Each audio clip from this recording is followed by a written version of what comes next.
ایک جوان کا واقعہ کہ میں پہلے عرض کر چکا ہوں بہرحال کہیں اور مجالس میں،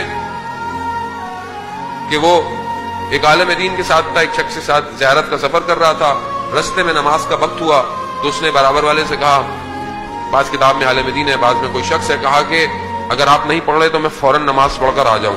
تو انہوں نے اس کے حلیوں کو دیکھا تو اس کا حلیہ ظاہراً ایسا نہیں تھا کہ آپ بولیں گے اول ٹائم پہ نماز پڑھے گا، یعنی ایسے کپڑے، لباس، جینز پہنی ہوئی، بالوں میں جیل لگی ہوئی۔ تو اس نے بولا کہ ایسے دیکھ کے تو ایسا، تو خیر اس نے کہا پڑھ لیں۔ وہ نماز پڑھ کر آیا تو اس سے پوچھا کہ بھائی تمہارے حلیے سے تو نہیں لگتا کہ تمہارے دل میں نماز کی اتنی تڑپ ہو، اتنا وہ ہو، تو یہ معاملہ کیا ہے؟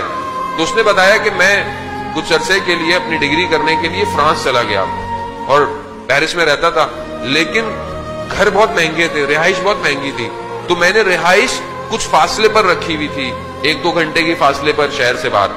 تو کہتا میرے 2 سال گزر کر میری ڈگری کے آخری ایگزامز تھے، تو ایک ہی بس تھی جو صبح ہمارے ٹاؤن سے جاتی تھی، تو میں اس میں بیٹھا، بس تھوڑی دیر چلی اور بس خراب ہو گئی۔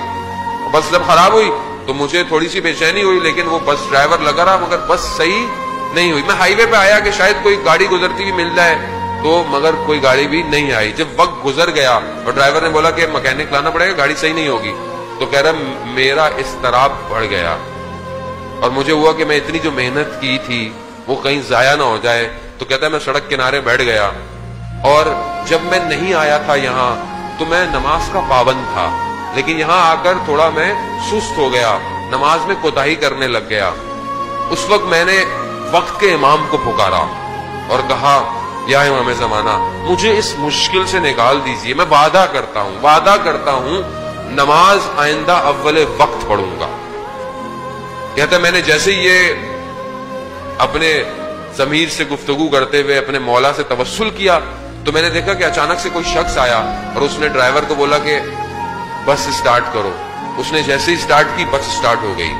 میں بھاگتا ہوا پہلا شخص تھا جو بس میں بیٹھا، لیکن ابھی میں دروازے سے اندر داخل ہوا تو وہی شخص گھومتا ہوا دروازے پر آیا اور اس نے مجھے کہا یہ جو تم نے وعدہ کیا ہے اس پر قائم رہنا۔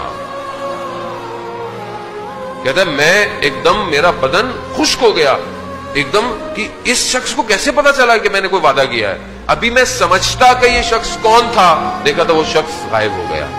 تو کہتا ہے وہ دن ہے اور آج کا دن ہے جو میں نے اپنے امام سے وعدہ کیا تھا میں اسے پورا کر رہا ہوں۔ عزیزان محترم، امام تک گفتگو برل آلریڈی میں لیٹ آیا اور آگے پھر ایک اور مجلس ہے، امام تک پہنچنا بہت ضروری ہے۔ عزیزان محترم، یہ جو محنت ہے آپ کی اور ہم لوگ اور جو بھی انتظامیہ کرتی ہے، ہر شخص اپنی ایک حصہ ڈالتا ہے عزاداری۔ آپ کا آنا خود ایک بہت بڑا حصہ ہے عزاداری کو قائم رکھنے کے لیے، ہر شخص کا ایک حصہ ہے۔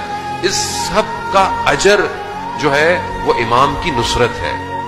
اگر یہ مجلس ہمیں امام زمانہ تک نہیں لے کے جا رہی تو پھر یا تو میرے اندر کوئی پرابلم ہے جو بیان کر رہا ہے، یا پھر آپ کے خدا نہ خواستہ، میں آپ کو نہیں کہوں گا، کہ کوئی ایسا عمل ہے جس نے مجھے روکا ہوا ہے۔ ہمیں امام تک پہنچنا ہے عزیزان محترم۔ یہ جو صفتوں کے اندر خوبیاں ہیں یہ خدا نے ہمیں عطا کی۔